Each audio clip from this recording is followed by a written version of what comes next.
All right, I have a couple of opening comments and then I'll look forward to your questions.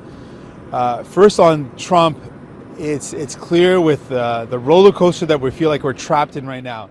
There's tariffs and there's pauses, there's impacts and then there's pullbacks. We're going through a chaos created by Donald Trump, and Canadians are fed up with it. They're fed up with the ups and downs and the uncertainty. I know a lot of Canadians are watching every day and saying, what's going to happen next? I think more than ever what this is making very clear is that we got to find our way off this roller coaster. We got to build Canadian, buy Canadian, using Canadian workers. We have to become more independent as an economy, less dependent on the United States. We've got to build more of what we need in Canada and find ways to separate ourselves from the chaos being created by Donald Trump, because it's a roller coaster ride that we do not want to be on. And for folks out there that are wondering what's going to happen next and every day kind of in fear of the next announcement from Donald Trump, I just want you to know New Democrats are committed to always fighting for you. In all this uncertainty, all of this chaos, I want you to know my number one focus is how do we help out everyday families? How do we make sure that you're the ones that are not bearing the brunt of the chaos created by Donald Trump? How do we defend the things that we care about, like a public universal health care, that workers' rights are always protected, that we make sure people aren't forgotten in all of this? My commitment to you is I will always fight for you. And then folks wanted a response on another matter, and I'll talk about that as well. There is an MLA from Saskatchewan that I've learned now has referred to me as a terrorist. I'm an adult, I'm a leader of a national party, I'm an elected official, I'm a lawyer. I don't care that they said that about me. It's not about me. But I am worried about why someone would say that. Like, this is an MLA, someone that's an elected official, respected member of their community, a former teacher. Like, what would make someone say something like that? This is I'm assuming a very educated person. On a quick Google, you know that this is completely false. Like, I am a lawyer in good standing. I've passed the bar. I've been called to the bar. I have high security clearance at the federal level. Like, this is clearly a lie. But what's happened in this MLA's life for them to say that about me? Like, why would they go to that point? Why would they lie in that way? But more than me, it's not about me. Like I said, I don't care that they said it about me, but I am worried about what a kid in the classroom where this MLA was a teacher, what that kid would have gone through to have maybe they were made to feel like they were a threat, that they were someone that people should be suspicious of just because they look different. That's really what it says when you call someone something like that. You're saying that someone is a danger, someone is a threat just because they look different. And when did we get to a point in our society that was okay? To make people feel like they're a danger, they're a threat just because of the way they look.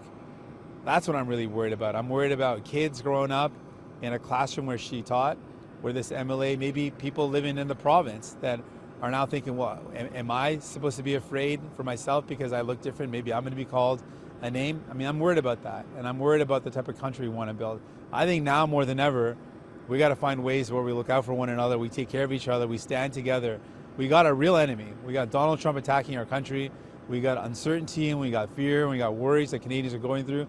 Let's come together and find ways to give people some hope, give people some help, give people a sense that, yeah, we got your back and we're going to fight for you. That's what we got to focus on now. The government is doing responding to this whiplash of tariff announcements during the election campaign?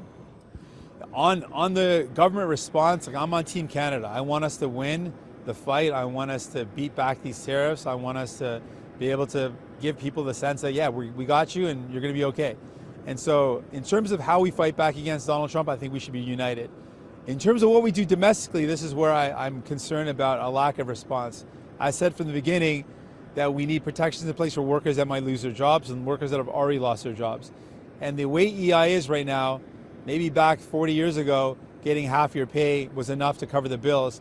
But we know most workers now are spending their entire bill on their mortgage, their rent, their bills, and putting food on the table. So it's just not enough right now. EI is not enough to help workers get through this difficult time. And so that's why I'm saying EI's got to be better. It's got to cover more of a worker's salary. There's been a bit of a push to diversify our trade as a result of this whiplash. If China showed an openness to increasing trade with Canada, would you be open to that, or would their human rights issues give you pause? Well, we do need to diversify our trading relationships. There's no doubt about it. China is a major economy. It is a country that we have trade relations with. and much of our economy, much of our agriculture sector depends heavily on sales to China, so that is an important relationship. I do think human rights are important, and we can play an important role as trading partners to encourage the respect of human rights. And I think we need to look far and wide for trading partners, not just China, but we need to look at the Indo-Pacific, we need to look at Europe, we need to look at Australia, New Zealand. There's many countries that we need to deepen our ties with, Mexico, Latin America, South America. There's lots of places where we need to look for more trading partners because we can no longer be in a position where we're so reliant and dependent on one country. Je vais relancer là-dessus. Est-ce que c'est le temps peut-être de mettre de côté tous ces enjeux des droits de la personne pour ouvrir le marché avec la Chine de la part du Canada? Est-ce que c'est une occasion à saisir selon vous? On doit absolument avoir des relations plus diversifiées avec nos commerces, c'est clair, et la Chine c'est une option. Je pense qu'on doit toujours, parce que c'est déjà une relation commerciale, on a déjà des relations, mais on doit toujours garder l'importance des droits de la personne.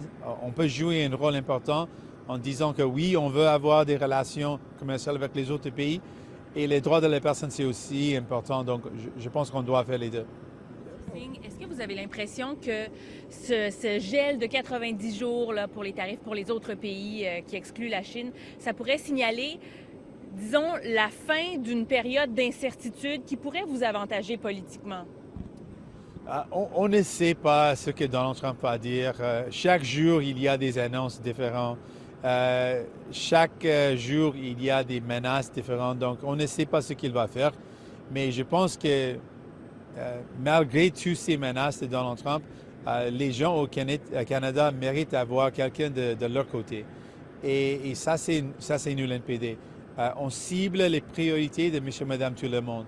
On a déjà montré qu'avec 25 députés, on peut livrer la marchandise pour aider les gens avec les soins dentaires, l'assurance médicaments. Donc, dans ces temps difficiles, dans ces temps d'incertitude, si vous voulez quelqu'un de votre bord, de votre côté, ça c'est nous. On the Saskatchewan issue, Speaker Todd Gowdy, he did censure MLA Hilbert for remarks she made in that same speech where she called you a terrorist, but he censured her for remarks calling the Saskatchewan NDP virtue signalers. Nothing about the terrorist comments. Just what do you make of the handling there where that comment was let stand in the legislature? Yeah, I'm worried about, again, it's not about me, I'm not worried about myself. I'm unfazed for it personally. But I am worried about the message it sends to, like, think about it, the people that live in the province. So you've got an MLA, it's a position of a lot of respect for people that look at politics and say, well, that's an elected official. They sit in the legislature for our province. And for them to just casually lie about something and say something that's defamatory and negative in that way, what message does it send to a young kid growing up in Saskatchewan who might look different, who might wear a head covering, who might wrap their head, a young woman, a young boy? What does it say to them when an elected official of their province is lying about somebody else, calling them a negative term like that? Like, what does it say to that kid? That's what I'm worried about, the message it sends and how it basically opens the door to people to discriminate folks just based on the way they look. That's what I'm worried about, and those are the kids that I'm thinking about.